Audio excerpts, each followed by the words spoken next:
வணக்கம். சற்று முன் கிடைக்கப்பெற்ற மிக முக்கியமான செய்தி ஒன்று வெளியாகியுள்ளது. ஏப்ரல் 16ஆம் தேதி தமிழகத்தில் சட்டசபை தேர்தல் நடைபெறுகிறது.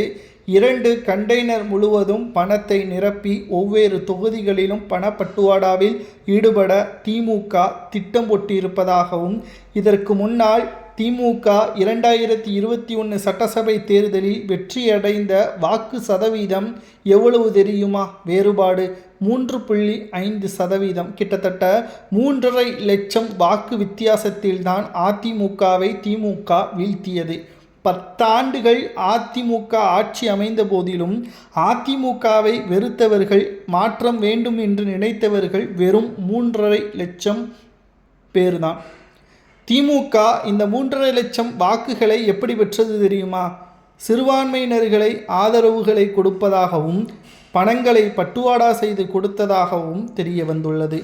ஆனால் இப்பொழுது இருக்கக்கூடிய கள நிலவரப்படி 20 கட்சிகள் திமுகவுடன் கூட்டணியில் இருந்தாலும் 40% திமுகவிற்கும் சுமார் 38% அதிமுகவிற்கும் ஆதரவுகள் இருப்பதாக தகவல்கள் கிடைக்கப்பெற்றுள்ளது.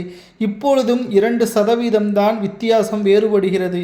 இதனால் இன்னமும் திமுகவிற்கு பக்கபலமாக இருக்கக்கூடிய ஒரே விஷயம் பணம் மட்டும்தான்.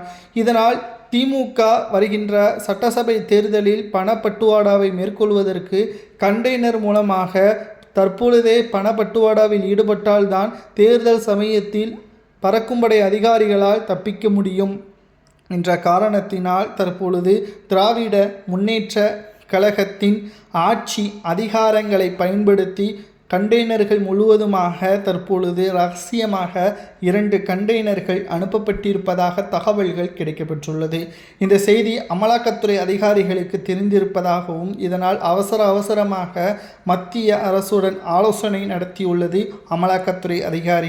மேலும் திராவிட முன்னேற்ற கழகம் இந்த முறை வெற்றியடைந்தால் மட்டும்தான் அடுத்த 20 வருடங்கள் அதிமுகவை தமிழகத்தில் வெற்றியடைய முடியாதவாறு செய்ய முடியும் என்ற காரணத்தால் இந்த முறை கிட்டத்தட்ட 5 ஆண்டுகள் செய்த ஊழல் பணங்கள் அனைத்தையும் அமைச்சர்கள் மூலமாக ஒவ்வொரு கிராமங்கள் வரை கொண்டு செல்வதற்கு இந்த ஏற்பாடுகளை திமுகவின் தலைமை ஈடுபட்டிருப்பதாகவும் இதை அமலாக்கத்துறை அதிகாரிகள் கண்டுபிடித்து விட்டார்கள். இந்த முறை திமுக ஒட்டுமொத்த பணப்பட்டுவாடா செய்யக்கூடிய அந்த கண்டெய்னரை மட்டும் கைப்பற்றினால் திமுக எதிர்க்கட்சி அந்தஸ்தை இழக்க நேரிடும். குறிப்பாக வெற்றி வாய்ப்பு என்பது திமுகவிற்கு கிடைப்பது கடினம். மக்கள் திமுகவை ஒட்டுமொத்தமாக புறக்கணித்து விடுவார்கள் என்ற தகவலும் கிடைக்கப்பெற்றுள்ளது.